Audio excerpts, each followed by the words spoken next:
Merci Madame la Présidente. Permettez-moi au nom de notre groupe de saluer avec beaucoup d'émotion la libération de Boualem Sansal et d'adresser nos pensées à notre compatriote Christophe Glaise, toujours injustement emprisonné en Algérie.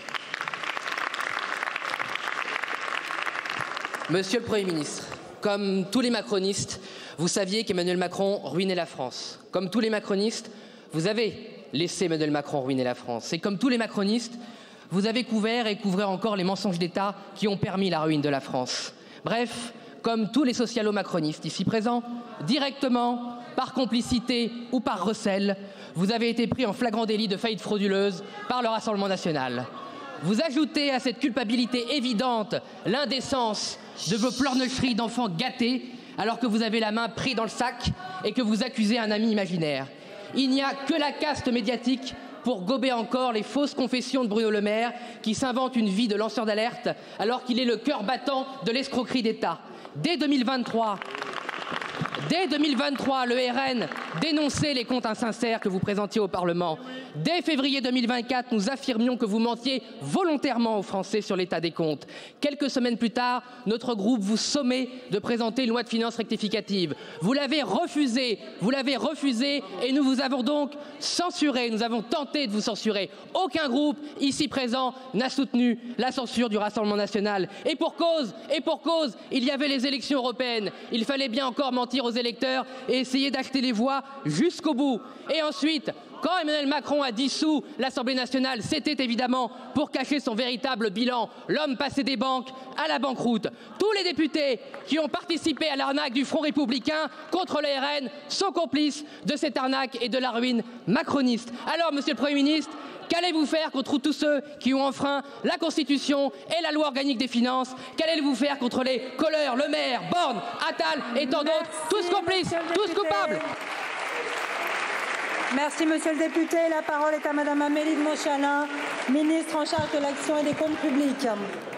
Merci, madame la présidente. Ce que nous faisons, monsieur le député, c'est de tenir les compromis que les députés ont trouvés. Nous étions ce matin en commission des finances et pour la première fois depuis maintenant quelques années, l'objectif de déficit, 5,4%, va être tenu. Il va être tenu parce que le Haut Conseil aux finances publiques nous dit que ce que nous présentons est crédible et réaliste. Il va être tenu parce que nous avons fait preuve de transparence toute l'année 2025. Nous avons réuni des comités d'alerte. Nous avons fait toute la transparence avec tous les parlementaires en avril, puis en juin. Et nous avons présenté ce matin en commission des finances, ici à l'Assemblée et au Sénat, un projet de loi de fin de gestion qui arrivera dans cet hémicycle lundi et qui pourra précisément montrer que nous avons en 2025, vous demandez ce que nous faisons, eh bien nous avons fait ce qui était notre devoir, respecter le vote du Parlement, tenir le déficit. Ensuite, monsieur le député, vous avez utilisé un lexique qui est le lexique du procès.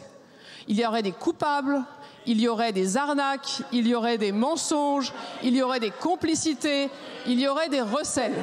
Alors monsieur le député, dans notre pays, quand une action politique est mise en question, il y a pour cela une cour, la Cour de justice de la République. Vous ne pouvez pas impunément considérer que des actions politiques ont été menées non conformes à la Constitution sans en donner ensuite d'autres éléments.